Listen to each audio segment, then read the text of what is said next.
This is a HeadGum podcast.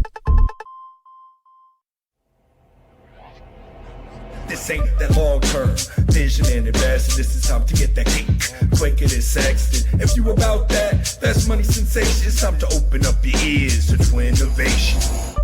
Howdy, howdy, howdy, folks, and welcome to a very special episode of Twinnovation, the podcast about schemes, dreams, misdemeans, cons, grifts, hustles. Any way you're making that money, we're here to help you.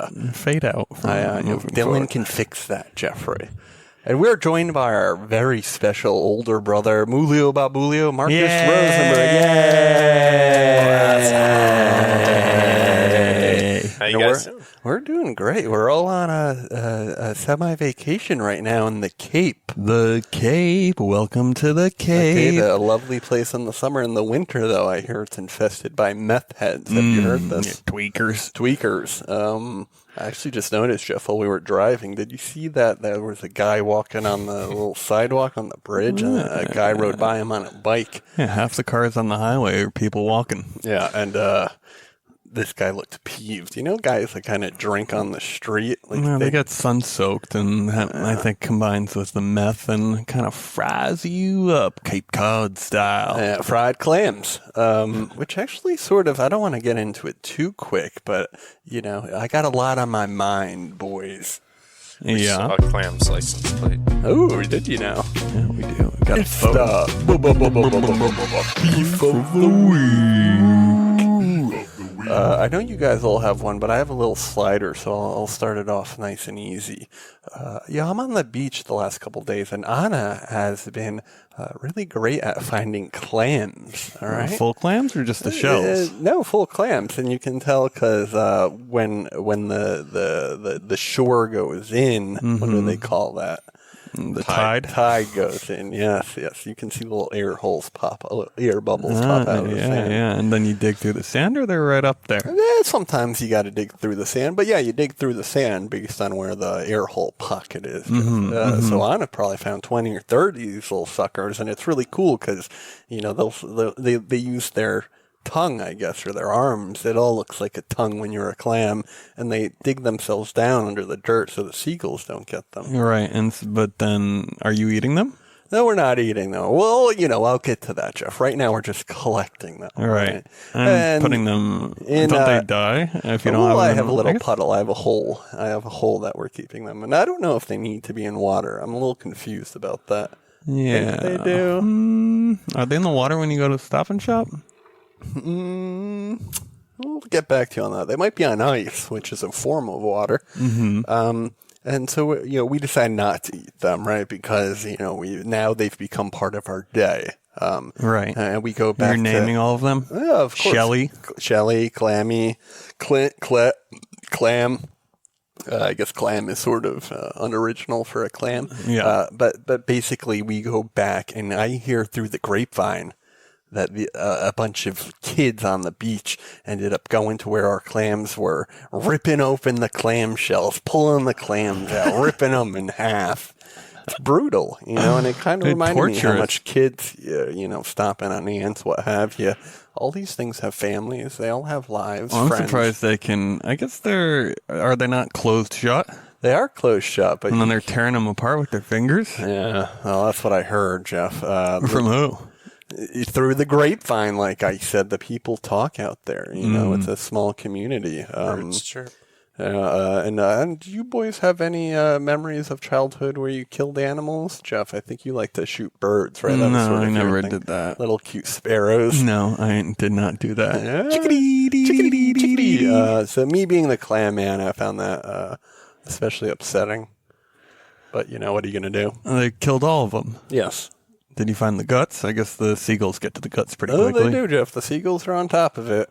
Jeff, and I know you had a little beef, and Mark, I believe you had one as well, with one of Mother's friends, I believe. I don't know how deep you want to go into it, maybe surface level stuff. Maybe we shouldn't say her name. Yeah, maybe definitely do don't say her name. MK. What did she do to you, Mark? It's not what she did to me. It's what she has done to me over the years, starting with Modern Pizza, probably 1999, 2099. Oh, so this is a long-standing beef. Ooh, 20 years. That's actually why I used the "was up" for the intro, because I just saw it's 20 years since that commercial. The Budweiser? Was Interesting. Yeah. So, So it's a redheaded woman. The gingers have no souls. Jesus. Dave and Jeff are both half ginger. Dave's actually looking full ginger right now. With the beard, of course. That red beard gets it going. So you're probably related to MK. Well, I thought we were MK. MK's my secret mother. We're going to have to delete that. They won't find her, but is it about her pushing her propaganda on us, Mark? for Jesus? I think it is. It's that missionary thing. Like, that kid that went to Africa got murdered for trying to... The kid, the missionary dude. I think it was in an island off, was it in Asia or Africa? Recently? Yeah, he tried to, November. some... You're not talking about the North Korea guy they that try to sent convert back, right? people, and that's like... No, they chopped this dude up. No, they hit him with the arrows. Arrows? Yeah, I Bow think and they arrows? dismembered him, too. Yeah, Is this one of these guys that's trying to uncover the tribes that don't want to be... No, they're Yeah, trying he's trying to convert them to Christianity. yeah. And they're they've never seen people before. And this motherfucker comes in sauntering onto the island. And they're thinking we got a new form of goat walking up on two legs, right? Well, I mean, I think I know what they've seen, they have to see airplanes and stuff like that. Yeah. But you can't, You assume airplanes can't talk like this and he can but they know bring there's, disease and such into the Yeah, community. they do bring disease. If you've read any history books, most people are killed by disease, I would imagine. Mm-hmm. That is dangerous, though, if you're a tribe and you or not even like this is a tribe, but if you have some, is this person American that came over or European? like a Midwest kid. Yeah. They're bringing all their corn diseases and shit, fucking their Monsanto beans over. So, Measles and mumps and meningitis. Weren't she's they trying doing to that get you in to- Lost? In Lost. Yes, they did do that and Lost a Missionaries. well-loved TV show. I think we need to get into it, folks, because this podcast, once again, is all about them schemes, dreams, misdemeans. So Jewish missionaries. Sorry. Oh, yeah. And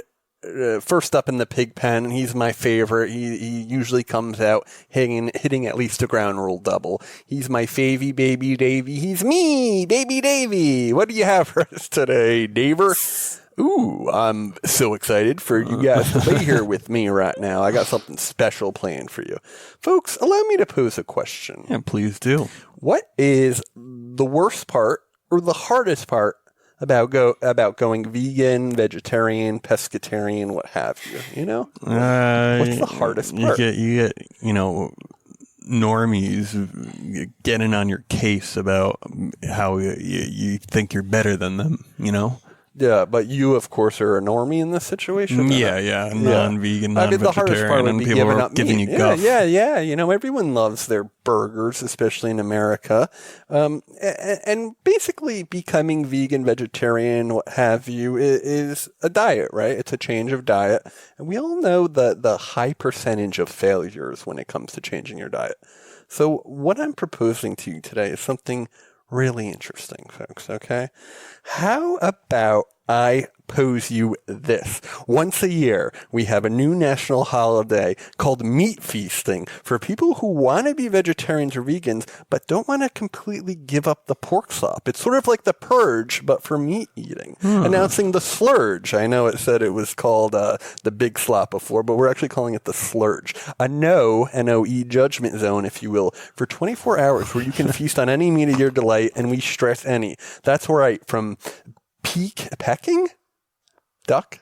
Peking? Peking? From Peking to sweet thin. Dolphin, that is. Chicken of the sea, biscuit. You can have horse with the side of goose, a lizard with your blizzard, and so much more. From beaver to cleaver, hack your first human and taste God's divine nectar. Human flesh is on the menu, folks. And it's one of those rare delicacies on the No More Meat Day. The menu is a la carte and a la Bart, or Ben, or Bethany. Pass over the tomato, Fredo. Pour the gravy, Davy, folks. We're having a meat fest for all you vegetarians out there. And with a humans? one-day meat fest, huh? And humans? The gooses, of course. You got to get a taste of the goose. Geese. Yeah. And But then you started